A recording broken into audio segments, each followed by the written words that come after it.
স্ক্রিনে থাকা নাম্বারে কল দিলে নূরজাহান কল রিসিভ করলো। নূর বলল, কে বলছেন? জিসান বলল, নূর, আমি জিসান বলছি। নূর এবার চুপ করে গেল।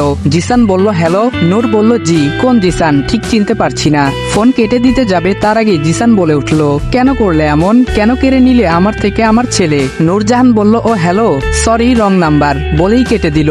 পরে বেশ কয়েকবার ফোন দিয়েছিল, কেউ ফোন রিসিভ করেনি। পরের দিন জিসান সিলেটের উদ্দেশ্যে বেরিয়ে পড়ে।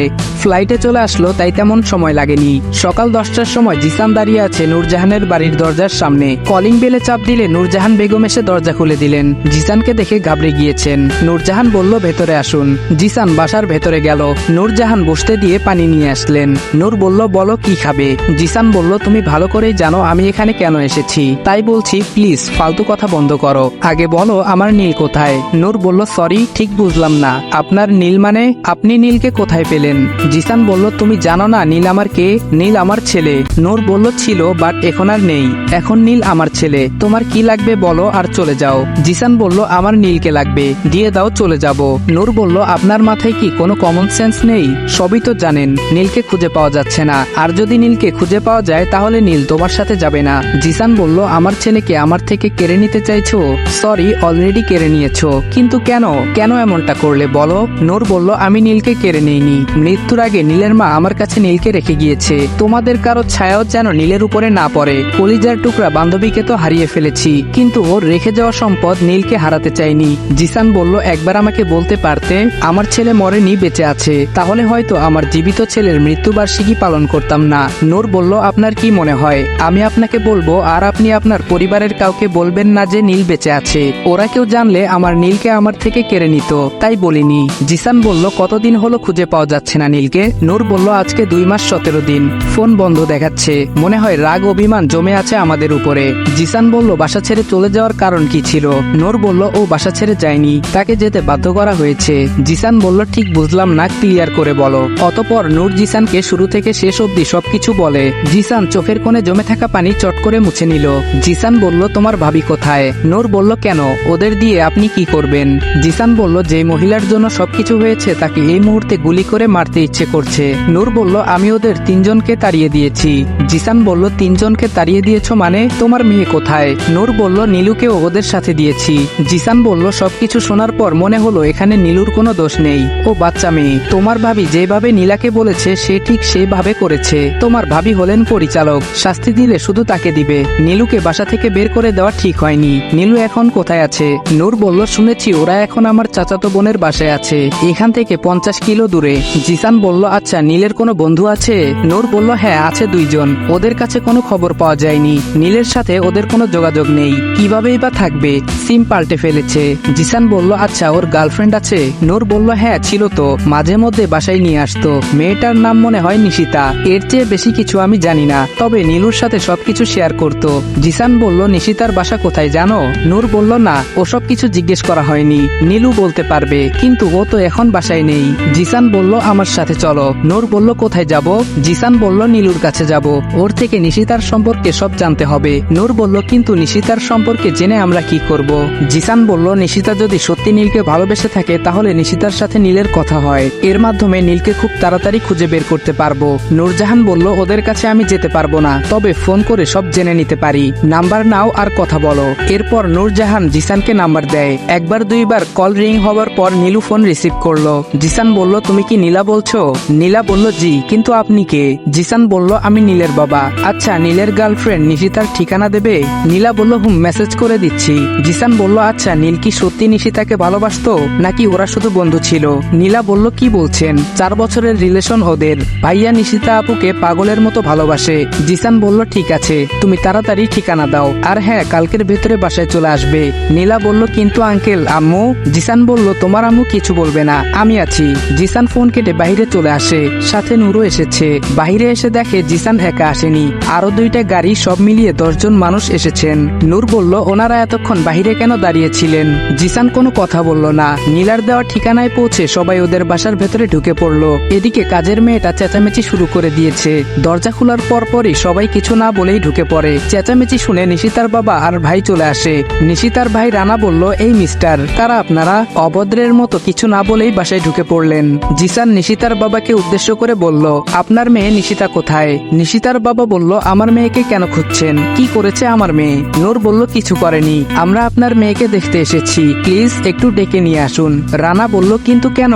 জিসানের পেছনে থাকা একটা বডিগার্ড বলল, এই মিয়া বেশি কথা বলেন কেন?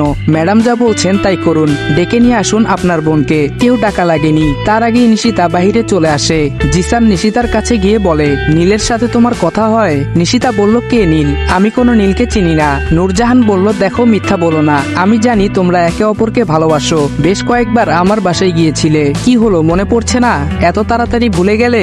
রানা বলল, নিশিতা কি বলছে ওনারা? রানা অনেকটা রেগে আছে। জিসান বলল, দেখো মা, তুমি ভয় পেও না, আমরা থাকা অবস্থায় তোমার কেউ কিছু করতে পারবে না, তুমি শুধু নীলের নাম্বার আমাকে দাও, আর সত্যি যদি তোমরা একে অপরকে ভালোবাসো তাহলে আমি নিজে তোমাদের বিয়ে দিব। নিশিতা বলল, কালকে কথা হয়েছিল। এরপর নিশিতা জিসানকে নীলের নাম্বার দেয়।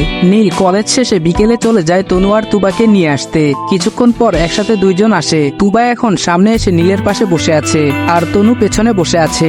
গাড়ি চলতে লাগলো। নীলের সেই আগের মতোই মুড অফ, চুপচাপ গাড়ি চালাচ্ছে। এদিকে পেছনে বসে থাকা তনু কথা বলার চেষ্টা করছে, কিন্তু কেন জানি কথাগুলো গলা অব্দি এসে আটকে আছে। তুবা বলল, ভাইয়া সবসময় মুড অফ করে রাখো কেন? আমার কিন্তু এসব ভালো লাগে না। নীল মুচকি হেসে বলল, কি বলো, সত্যি কি আমি মুড অফ করে রাখি? তুবা রাগ দেখিয়ে বলল, হয়েছে, আর হিহি করতে হবে না, সারাক্ষণ মন খারাপ করে বসে থাকো। এখন হাসছে, আর কোনোদিন মন খারাপ করলে চাকরি থাকবে না বলে দিলাম। তুবার কথা শুনে তনু আর নীল একসাথে হেসে উঠল। তুবা বলল, হাসতে হবে না, যেটা বলেছি সেটা করে দেখাবো। নীল বলল, ওকে, সরি আপু, আমার ভুল হয়ে গিয়েছে। ওকে? তুবা বলল, ঠিক আছে। রাত 11টা।